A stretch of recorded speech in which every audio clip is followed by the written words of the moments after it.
Okay, this is the second part of the review. We'll see if we can get all the way through it or whether we'll need to break this up into two sections.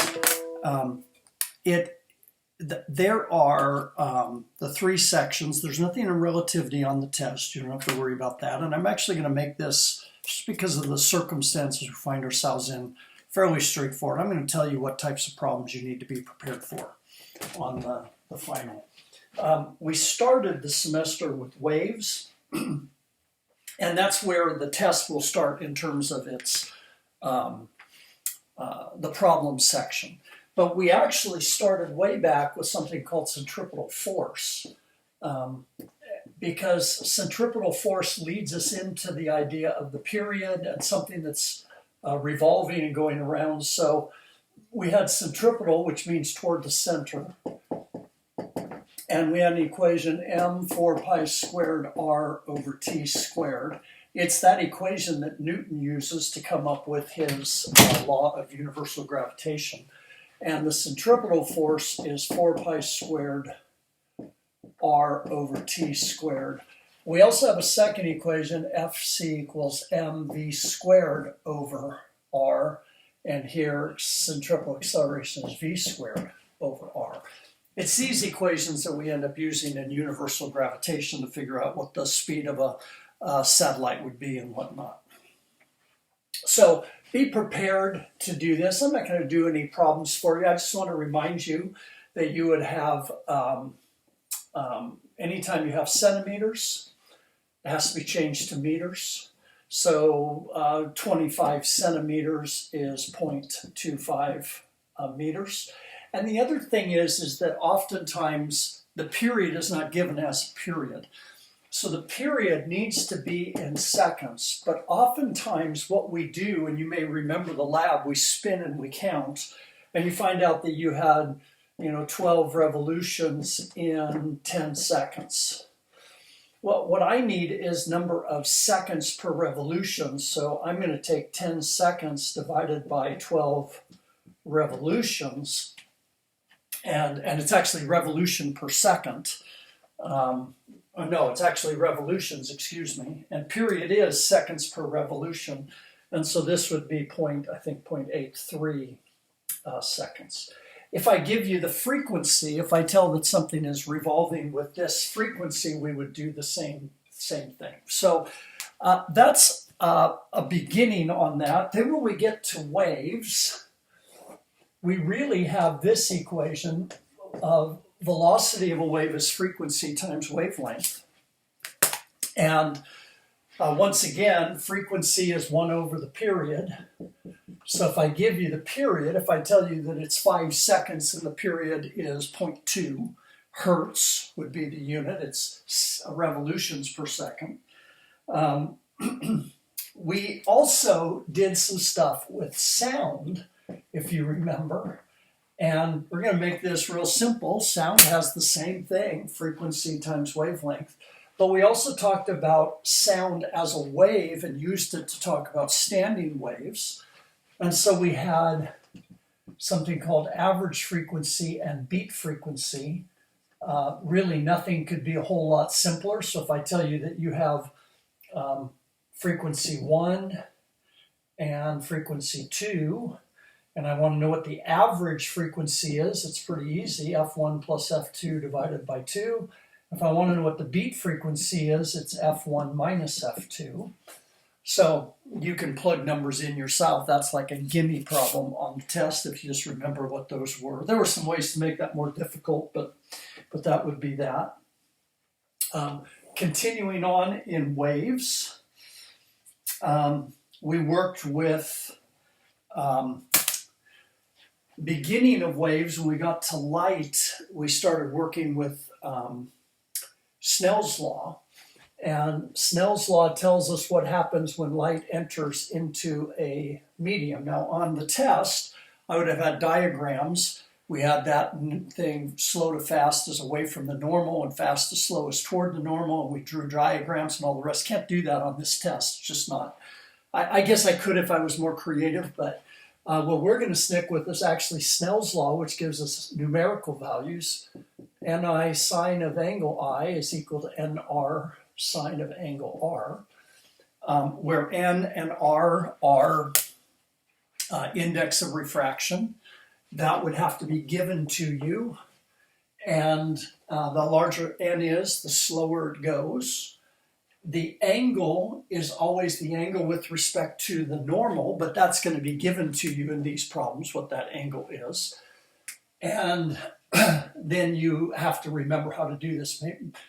Make sure that you are in degrees when you start a physics test. Make sure you're in radians if you're doing trigonometry or calculus. So I actually put that on the test because people will do that incorrectly.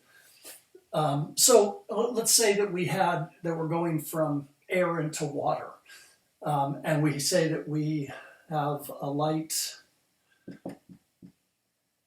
leaves air and goes into water. If it leaves the air at a 50-degree angle, what is the angle of refraction? Well, because we're leaving air, that's the incident medium, and Ni for air is 1.0, and for water it's 1.33, so this would be 1.00 sine of 50 degrees is equal to 1.33 sine of angle of refraction. We're going to end up with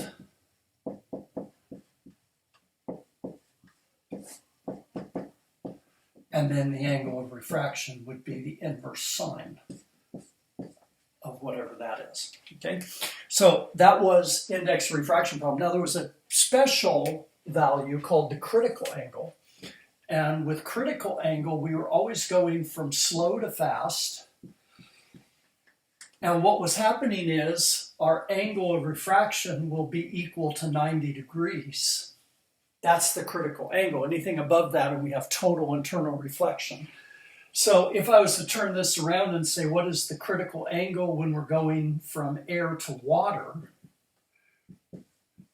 What we would do is we would say, all right, angle of incidence, or Ni, which is 1.00 sine of angle I, that's what I want to know, is equal to 1.33 sine of 90.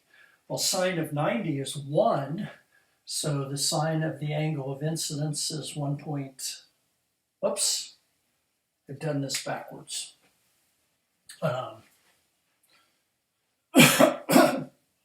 That's going slower. It won't work that way. We should have said we're going from water into air. And in that case, we'd have 1.33 sine of the angle of incident is 1.00 sine of 90. But sine of 90 is 1. So the sine of the angle of incidence is 1.0 divided by 1.33.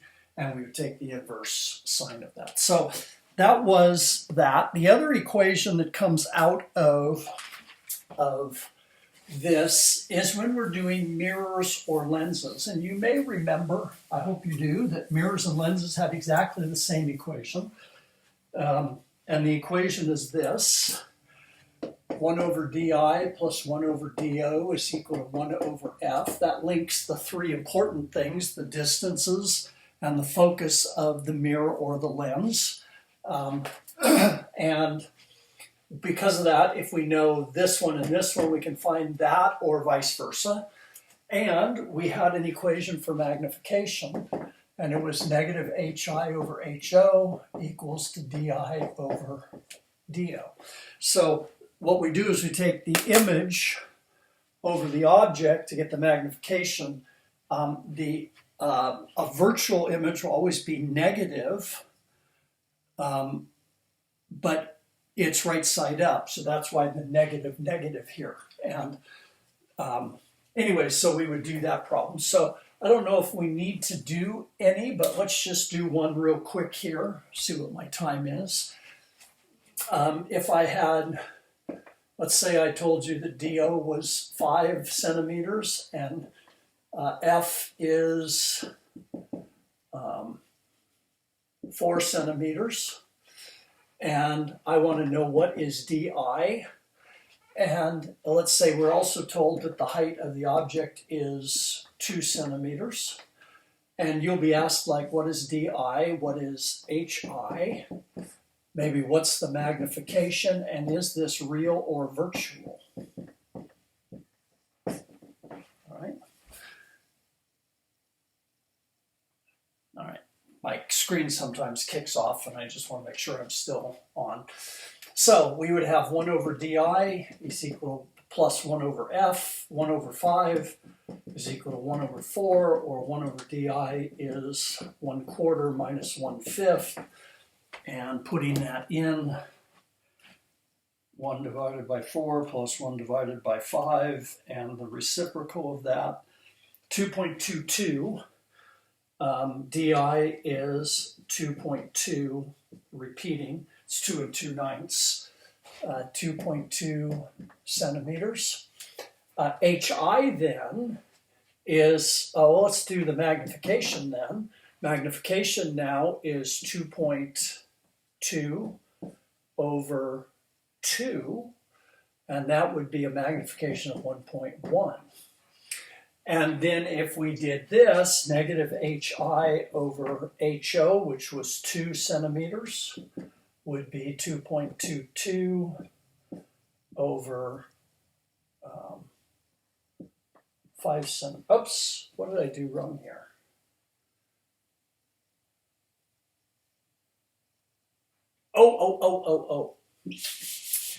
Magnification is DI 2.2 over 5, not over 2. I was doing the wrong thing. I'm glad I caught that.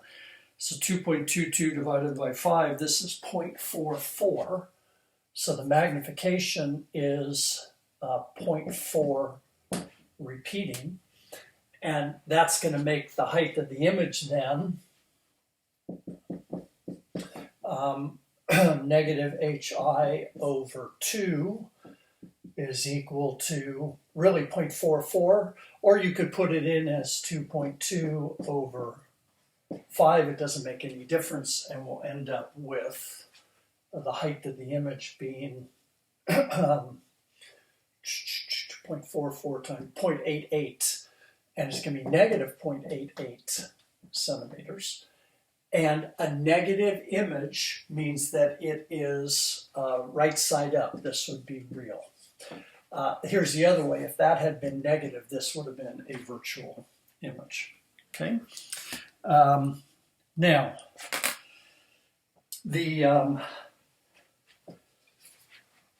when it comes to universal gravitation, I only expect you to have one formula down. I know we had a whole bunch about putting satellites into orbit and all the rest. Don't worry about that. Just make sure you can use this equation. F equals G m1 m2 over r squared. Make sure r is in meters. Make sure these are in kilograms. G is 6.67 times 10 to the negative 11 Newton meters squared per kilogram squared. Make sure that you can use that equation. And very similar to that, let me segue into electricity and magnetism. That is the force for electricity, the charge between them. Make sure these are in coulombs. This is 9 times 10 to the, I think it's 9th. Notice the difference, 20 orders of magnitude between these. And make sure R is in meters. Make sure you can work with that. When we get to electricity and magnetism, these would be the only two equations that I would end up using. There were a couple of others like E equals Q over V and so on. But when it comes to the theory of it, these would be the two equations that you would work with. And then most of the rest of it has to do with the electricity and magnetism stuff. And again, we've already tested on it and not too recently, so you should know when we get to circuits, V equals IR. You should know power is equal to voltage times current. You should know that energy is power times time, or VI times T. You should know what a kilowatt hour is. By the way, kilowatt hour is a unit of energy because it's kilowatt times time, it's power.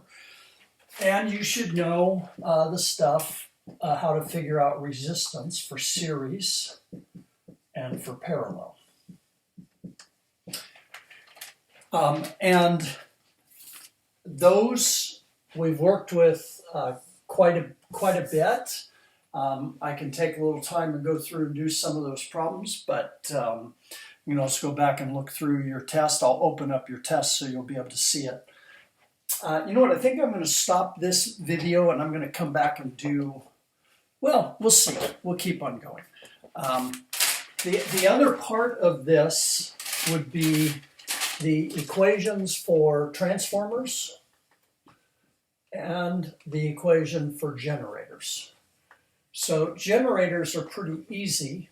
You're going to be given a maximum voltage, a maximum current,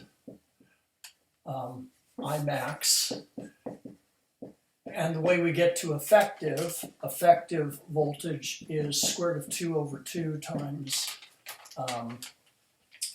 Vmax, and the effective current is square root of 2 over 2 Imax. That's because that happens at 45 degrees. So that's pretty straightforward. With transformers, the key idea is that the power in is equal to the power out. So VI, Vin, and by the way, this would be called the primary and secondary, of course. Voltage of the secondary times the current of the secondary is voltage of the primary, current of the primary. And if we rearrange that, we understand that these two then are reverse of each other. So as voltage goes up, current goes down, because we always have to come out with the same value. And the way we find out what is happening often is this way. Vp over Np, well, Vp over Vs, I think is the way that we do it, is Np over Ns. So you should be able to figure those out. Let me do one problem and then we'll quit. And then I can take more questions next week after you've watched this. But let's say that we had, and you won't have a problem quite like this on the test, but let me just do this problem. Let's say that we have 20 volts, we have a 5 ohm resistor, and we have a 10 ohm and a 40 ohm resistor. And on a problem like this one, if you remember, we would be able to figure out all sorts of things. But let me just do this. Let's ask, what is the total current of this? What is the power that would be flowing? What would be the energy that would be used if this ran for 1 hour? And let's do that in joules, not kilowatt hours, but we could do kilowatt hours. Okay? Well, the first thing we'd have to remember is how to figure out what that total resistance is, and we'd have to remember that this right here, 1/10 plus 1/40 would give me the reciprocal of the resistance there. 1 divided by 10 plus 1 divided by 40. And this ends up being 8 ohms. So if you do this, you find out that this then is 5 ohms, and this is 8 ohms, and this is 20 volts. And that means now, by the way, that was how we figured out our parallel resistors. Now we have 20 volts across 13 ohms. And now we have everything that we need. What is our total?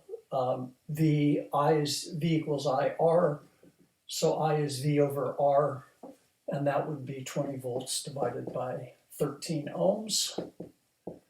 So 20 divided by 13, going to be a weird number. 1.53 amps. All right, so then what is the power? The power is going to be 20 volts times 1.53 amps. And this is actually 1.54. And 30.8 watts. Energy for 1 hour would be 30.8 watts times 3,600 seconds. And this would be 110,770 joules. If we did want to do that as kilowatt hours,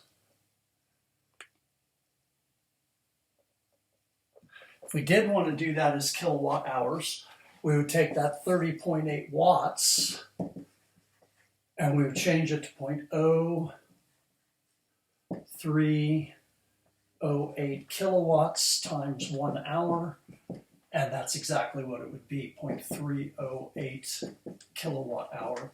Then if I told you that every kilowatt hour was 20 cents, then we would multiply that by, this would be 0.03 times 20, it would be $0.06 or 6 cents to run that.